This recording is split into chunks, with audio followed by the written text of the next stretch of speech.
नहमदुहु व नुसल्ली अला रसूलिहिल करीम अम्मा बाद। अल्लाह ताला ने जितनी इबादतें मुकर्रर फरमाई हैं उन इबादतों से मुताल्लिक़ा जो अहकाम और मसाइल हैं उनका सीखना भी उसी तरीके से फ़र्ज़ है जिस तरीके से उन इबादतों का अंजाम देना फ़र्ज़ है। अगर एक आदमी पर नमाज फ़र्ज़ है तो उसके ज़िम्मे ये भी ज़रूरी है कि वह नमाज के मुताल्लिक़ा अहकाम और मसाइल को सीखे और जाने, ताकि उसे ये बात अच्छी तरह मालूम हो कि किन सूरतों में नमाज फासिद हो रही है और किन सूरतों में सीधा सहू करना पड़ रहा है, किन सूरतों में नमाज बातिल है, वगैरह वगैरह। इसी तरीके से अल्लाह ताला ने इस महीने में जो इबादत फ़र्ज फरमाई है और जिस इबादत में हम और आप सब शरीक हैं यानी रोज़ा, उससे मुताल्लिक़ा ज़रूरी अहकाम और मसाइल एक रोज़ेदार के लिए जानना ज़रूरी है, ताकि उसे ये बात अच्छे तरीके से मालूम हो कि कौन कौन से काम ऐसे हैं कि जो रोज़े की हालत में किए जा सकते हैं और कौन से काम ऐसे हैं कि जो रोज़े की हालत में नहीं किए जा सकते। इसलिए रोज़े से मुताल्लिक़ चंद ज़रूरी मसाइल आज जिक्र करने। नंबर 1, रोज़े की हालत में टूथपेस्ट लगाना, इससे रोज़ा मकरूह हो जाता है। अगर आदमी सहरी से पहले अगर कर ले तो उसमें कोई हर्ज की बात नहीं है, लेकिन रोज़े की हालत में यह मकरूह है और अगर खुदा न खास्ता उसके असरात हलक तक अगर पहुंचे तो उसकी कराहत और ज़्यादा बढ़ जाती है। इसलिए बेहतर यह है कि जब रोज़े से हो तो मिसवाक का इस्तेमाल करे, रोज़ा ना हो तो टूथपेस्ट कर ले, ब्रश कर ले। लेकिन अब यहां पर सवाल यह पैदा होता है कि आया टूथ ब्रश से मिसवाक की सुन्नत अदा हो जाती है, ये नहीं अदा होती। फुक़हा ने फरमाया कि इससे मिसवाक की सुन्नत अदा नहीं होती।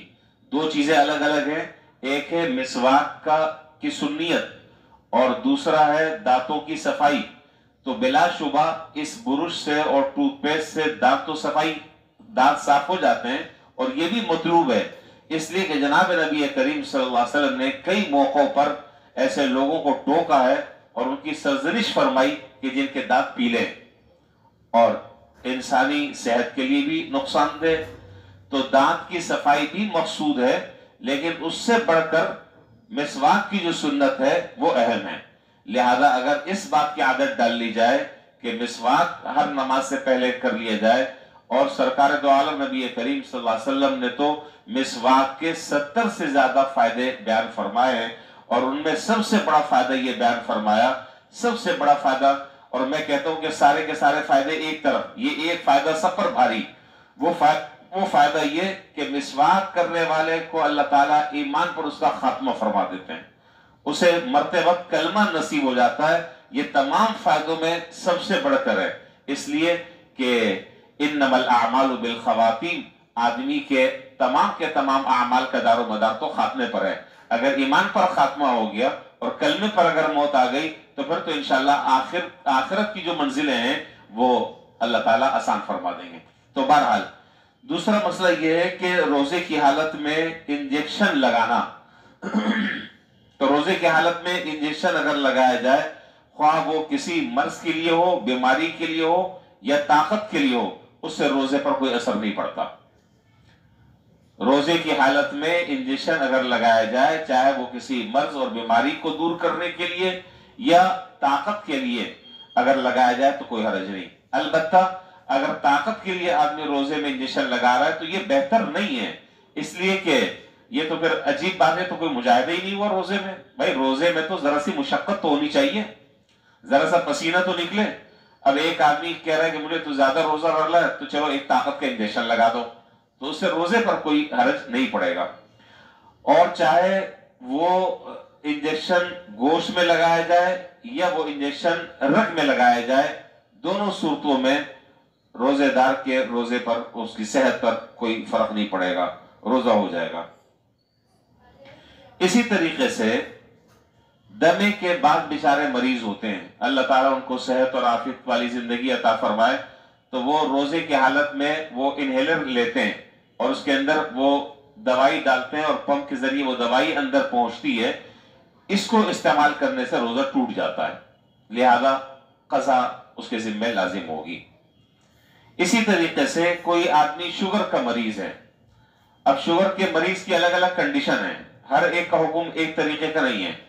بعض بیچارے ایسے ہوتے ہیں کہ انہیں ذرا سی کمزوری ہو جاتی ہے لیکن روزہ رکھ سکتے ہیں۔ ایسے روزے دار کے لیے جو شوگر کا پیشنٹ ہو اس کے لیے فدیہ دینا جائز نہیں، روزہ رکھنا ضروری ہے۔ فدیہ اس صورت میں وہ روزے دار اور وہ بیمار روزے دار دے سکتا ہے جو ابھی بھی بیمار ہے اور آئندہ زندگی میں بھی اس کی صحت کے بہتری کے کوئی چانس نہیں ہے، آئندہ زندگی میں بھی کوئی بہتری کے چانس نہیں۔ جیسے آج حالت ہے، بظاہر ایسا لگ رہا ہے کہ آئندہ اگر وہ 2 سال 3 سال رہا تو بھی حالت اس کی ایسی رہے گی اور اس سے زیادہ اس کی طبیعت ڈاؤن ہو جائے گی، تو ایسی صورت میں وہ آدمی اپنے روزوں کا فدیہ دے سکتا ہے۔ لیکن وقتی طور پر اگر کوئی آدمی بیمار ہو جاتا ہے یا ذرا سے اس کو کوئی کمزوری ہوتی ہے تو اس کے لیے فدیہ دینا جائز نہیں ہے۔ ہاں اگر طبیعت بہت خراب ہو گئی ہے، آپ نے روزہ چھوڑ دیا، کوئی بات نہیں، روزہ چھوڑ دیں، لیکن بعد میں اس روزے کی قضا کرنا وہ آپ کے ذمہ لازم اور ضروری ہے۔ بس آج تو یہی چند مسائل تھے، باقی پھر انشاءاللہ کل بات کریں گے۔